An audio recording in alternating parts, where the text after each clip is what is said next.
You grabbed milk. That's all you needed. You walked in, you knew exactly where it was, and you were going to be in and out in 4 minutes. But somewhere between the entrance and the dairy aisle, something happened. The bread smelled incredible. There was a display of mangoes that didn't exist yesterday. You noticed a deal on something you don't even use, but the packaging made it feel urgent, and by the time you got to the checkout, you had a basket, not a bottle. 17 items, not one. You weren't weak. You weren't distracted. You were inside one of the most sophisticated psychological environments ever built, and it was working exactly as designed. What happens to your brain inside a supermarket is stranger and more deliberate than you've ever been told. Let's start with the floor. Not the products, not the prices, the floor. Most large supermarkets are built on a counterclockwise loop. You enter on the right, you move left. This isn't an accident or a quirk of architecture. Studies tracking shopping cart movement across thousands of stores found that counterclockwise shoppers spend, on average, about $2 more per trip than clockwise shoppers. $2 doesn't sound like much. Multiply it by the number of customers in a major supermarket on a Saturday, and it becomes something the industry takes very seriously. The reason seems to be handedness. Most people are right-handed. Moving counterclockwise means your dominant hand is always sweeping toward the shelves. Reaching, grabbing, dropping things in the basket feels natural, almost automatic. The store has turned your own body into a shopping mechanism, but the loop is just the frame. What they put inside it is where it gets interesting. The fresh produce section almost always hits you first. Bright colors, natural light, the smell of citrus. This is not where most people buy the most food. It's where the store makes you feel good before you've spent a single dollar. Psychologists call this the health halo. One virtuous decision early in the trip quietly licenses less virtuous ones later. You bought the apples. You earned the biscuits. Your brain is already doing accounting you never agreed to. The milk, the eggs, the bread, the things you actually came for, are almost never near the entrance. They're at the back, the far corner, the last place you reach. To get there, you walk past everything else. That walk is the product. Here's where it gets measurably strange. In 1999, researchers at the University of Leicester ran an experiment that sounds almost too simple to be true. They played French accordion music in a supermarket wine aisle on some days, and German Jumper music on others. On French music days, French wine outsold German wine by 5-1. On German music days, German wine outsold French wine by 2-1. When shoppers were asked afterward whether the music had influenced their choice, almost none of them said yes. The study, published in the Journal of Applied Psychology by researcher Adrian North and his colleagues, wasn't just about wine. It was about the architecture of decision-making under conditions you're not paying attention to. When your conscious mind is occupied, comparing prices, reading labels, trying to remember if you already have pasta, your subconscious fills in the gaps, and it uses whatever's in the environment to do it. Tempo matters too. Slower music slows your walking pace. Slower walking means more time in the store. More time in the store means more items in the basket. Researchers have found the correlation is remarkably consistent. You think you're browsing, you're actually being paced. The uncomfortable part is this. You probably consider yourself a pretty rational shopper. You compare unit prices. You stick to a list mostly. You know when you're being marketed to. But the music wasn't selling you anything. It wasn't even asking you to look at something. It was operating entirely below the level where your rational mind could object. There was no defense to mount because there was no attack to notice. Now let's talk about the number 9. You already know prices end in 99 cents. You've known that your whole life. And because you know it, you probably think it doesn't work on you. That's the most interesting part. In 2003, researchers at MIT and the University of Chicago ran a study on women's clothing catalogs. They tested the same item at 3 price points: $34, $39, and $44. Conventional logic says $34 should win. It's the cheapest. It didn't. The $39 version outsold both. The number that ended in 9 outperformed the cheaper option. Knowing the trick exists provides almost no protection against it. The reason is how your brain reads numbers. It processes left to right, and it anchors on the first digit. $3.99 registers closer to $3 than $4, not because you can't do the maths, because the maths happens after the anchoring already has. But charm pricing is almost quaint compared to decoy pricing. This is where supermarkets get surgical. You're looking at 2 pasta sauces, a basic one for $3 and a premium one for $7. You pause, then there's a third option, $9. Fancy packaging, a few extra herbs. Suddenly the $7 one feels like the sensible middle ground. It feels like restraint. The $9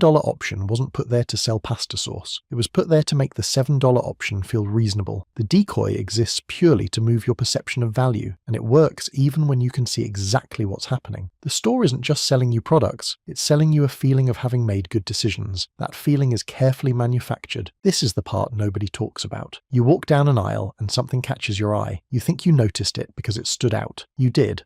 but not by accident. The shelves between roughly waist and eye level are called the golden zone. This is where the highest margin products live, not the best products, the most profitable ones. Brands pay supermarkets significant placement fees to occupy this space. It's called a slotting fee, and in large retail chains it can run into tens of thousands of dollars per product per store. The store layout you experience as neutral, as just the way things are, is a paid-for landscape. The budget options are on the bottom shelf. The store brands are wherever they fit, the thing that catches your eye at exactly the right height paid to be there, and then there's the packaging itself. Researchers studying consumer attention with eye tracking technology found that products with faces, cartoon characters, illustrated people, even animals, generate longer eye contact than products without them. Longer eye contact correlates with higher purchase rates. The eyes on cereal boxes, famously, are angled slightly downward, not to look at adults, to make eye contact with children at cart height, because the child makes eye contact, feels a connection, and then does what children do. There's a study from Cornell's Food and Brand Lab confirming the downward gaze angle is deliberate and consistent across major brands. The average angle is 9 degrees below horizontal, precisely calibrated for a child sitting in a shopping cart. You thought you were choosing. Your 4-year-old was being chosen for. Here's the final piece, and it might be the most elegant of all. The basket you're carrying right now is probably bigger than it needs to be, not by accident. In the 1970s and 80s, supermarkets quietly began increasing the size of shopping carts, not dramatically, gradually, a few inches wider, a little deeper, enough that the average cart today holds roughly twice what it did 50 years ago. When researcher Martin Lindstrom investigated this for his book Brand Washed, he found something retailers had known internally for decades. Doubling the cart size roughly doubled the amount people spent, not because they needed more, because an empty cart creates a subtle, nagging psychological discomfort. The emptiness feels wrong. Filling it feels like progress. This is related to something behavioral economists call completion anxiety, the same mechanism that makes you uncomfortable leaving a plate half-eaten or a box half-used. Your brain registers incompleteness as a mild but persistent problem. The cart is the problem, the products are the solution, and the store made the cart. It works in reverse too. Smaller baskets, the handheld ones near the entrance, are strategically placed to catch the "I'm just grabbing one thing" shopper, except a handheld basket becomes physically uncomfortable after about 6 or 7 items.